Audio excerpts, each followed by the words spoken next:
अमृतपाल का कहना था कि वो हिंदुस्तान से खालिस्तान को लेकर रहेगा, लेकिन उसे मिला क्या? उसे मिला भगोड़े का ठप्पा। क्योंकि अब अमृतपाल अपने काले कारनामों के बाहर आने के बाद किसी को शक्ल दिखाने के लायक नहीं रहा। धर्म का उपदेशक बनने वाला अमृतपाल असल में रंग रसिया था, रंगबाज था, आशिक मिजाज था और धर्म के नाम पर, नशा मुक्ति के नाम पर सिख युवाओं को बर्बाद कर रहा था। अपनी फौज तैयार कर रहा था, विदेशों से आ रही फंडिंग पर मौज काट रहा था। 158 देशों से अमृतपाल के पास पैसा आता था। आज एक एक कर सारे खुलासों से पर्दा उठेगा। नमस्कार, एनएमएफ न्यूज देख रहे हैं आप। मैं हूं आपके साथ अभिषेक पुंडीर।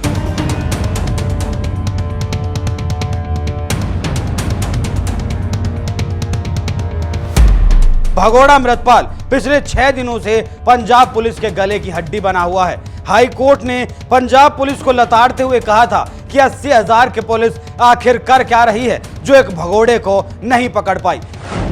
लेकिन वो बात अलग है कि मान सरकार उसके बाद भी अपनी पीठ थपथपाने में लगी है। पहले अमृतपाल पंजाब से फरार होता है, फिर पता चलता है कि वो हरियाणा में है। उसके बाद पुलिस हरियाणा पहुंचती है तो पता चलता है वो यहां से भी फरार हो चुका है। उसके बाद खुलासा हुआ कि वो उत्तराखंड पहुंच चुका है और अब पुलिस खाक छानती हुई उत्तराखंड भी पहुंच चुकी है। इस भगोड़े की तलाश में पुलिस ने राज्य में अलर्ट जारी कर दिया है, लेकिन इसके बाद भी ये बहरूपी अब तक पुलिस की पकड़ से कोसों दूर है। लेकिन अब खबर ऐसी है कि अमृतपाल उत्तराखंड में हो सकता है, जिसके बाद उत्तराखंड में हाई अलर्ट कर दिया गया है। अमृतपाल को लेकर उसकी पत्नी से भी पूछताछ की गई और उस महिला को भी गिरफ्तार कर लिया गया जिसने अमृतपाल को पनाह दी थी। अब पहले आप सुनिए चोर चोर मुसेरे भाई कैसे हैं। भगोड़े अमृतपाल की पत्नी ब्रिटेन मूल की है, नाम है किरणदीप कौर। ये किरणदीप कौर कट्टरपंथी संगठन वारिस पंजाब दे के लिए पैसा जुटाती थी, ऐसा कहना है पुलिस का। और इस फंडिंग के मामले में पूछताछ के लिए ही किरणदीप कौर पुलिस की रडार पर है। भगोड़े अमृतपाल की पत्नी फिलहाल उसी के घर में, मतलब उसके गांव जल्लू खेड़ा में रह रही है। इस कथित स्वयंभू उपदेशक ने पिछले साल फरवरी में ही किरणदीप से शादी की थी। किरणदीप कौर से महिला टीम ने करीब 1 घंटे तक पूछताछ की। पुलिस ने पैसे के सोर्स का पता लगाने की कोशिश की और उन सभी खातों को खंगाला जिनमें इस परिवार के खातों में जो पैसा आया था। यहाँ एक बात जहन में आता है यूपी के प्रयागराज में हुआ उमेश पाल हत्याकांड, क्योंकि उमेश पाल के 5 हत्यारे भी फरार हैं और पुलिस उन्हें भी देश के साथ साथ विदेशों तक ढूंढ चुकी है, लेकिन वो भी अब तक नहीं मिले। लेकिन जो सोचने वाली बात है वो ये है कि उमेश पाल हत्याकांड में माफिया तीक की पत्नी को मास्टरमाइंड बनाया गया था। पुलिस ने इस मास्टरमाइंड को गिरफ्तार भी किया था, लेकिन पूछताछ करके छोड़ दिया। लेकिन जैसे ही जांच आगे बढ़ी और पता चला कि हत्या का सारा ताना बाना अतीक की पत्नी ने ही बुना था, तो पुलिस उसे हिरासत में लेने पहुंची। लेकिन जब तक पुलिस पहुंची तब तक वो फरार हो चुकी थी, जबकि 3 दिन तक वो उसी घर में रही जिस घर से पहले दिन उसे गिरफ्तार किया गया था।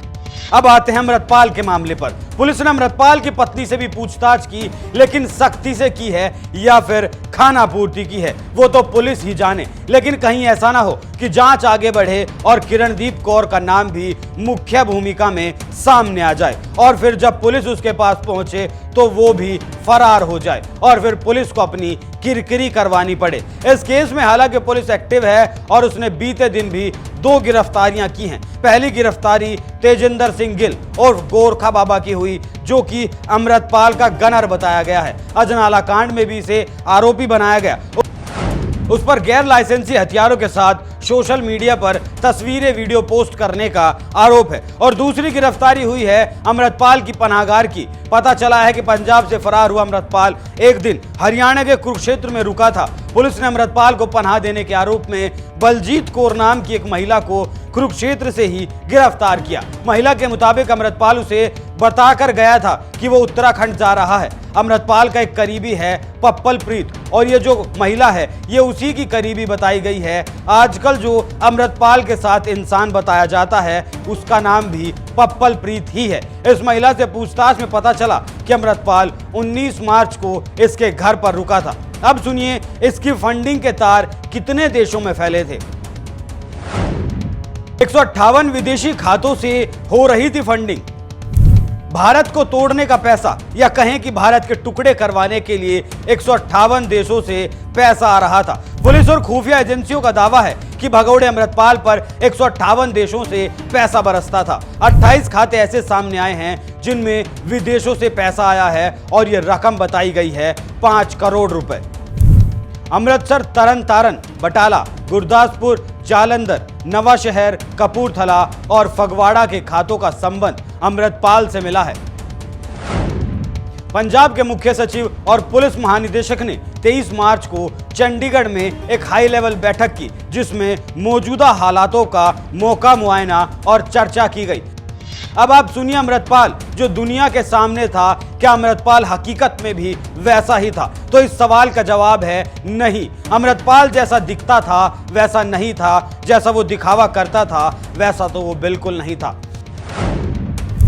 अमृतपाल एक रंगबाज आदमी था। अमृतपाल शादीशुदा होने के बाद भी कई महिलाओं से फोन पर बात किया करता था। उसके कई एक्स्ट्रा मैरिटल अफेयर चलते थे। वो वीडियो कॉल पर अश्लीलता किया करता था, अश्लील बातें किया करता था। जिन लड़कियों से वो बात करता था उनके एमएमएस भी बनाया करता था और फिर उन्हें ब्लैकमेल भी करता था। इंडिया टुडे ने अपनी एक रिपोर्ट में उसके चैट और वॉइस नोट्स के सहारे इस बात का खुलासा किया है। वॉइस नोट्स में अमृतपाल सिंह को यह कहते सुना जा सकता है कि वो महिलाओं के साथ संबंध बनाना चाहता है। इंस्टाग्राम पर उसकी महिला मित्रों की एक लंबी लिस्ट मौजूद है और इन महिला मित्रों को वो रोज मैसेज भी भेजा करता था। पुलिस की जांच में एक और खुलासा हुआ है। जांच में पता चला है कि भगौड़े अमृतपाल ने अपने गांव जल्लूपुर खेड़ा में अपनी फौज के लिए एक फायरिंग रेंज भी बना रखी थी। पुलिस ने इस फायरिंग रेंज का एक वीडियो भी जारी किया है। इस वीडियो को और इसकी फायरिंग रेंज को देखकर आप अंदाजा लगा सकते हैं कि उसकी तैयारी कितनी बड़ी थी और इस हद तक ये सरकार से टकराने के लिए तैयार हो रहा था।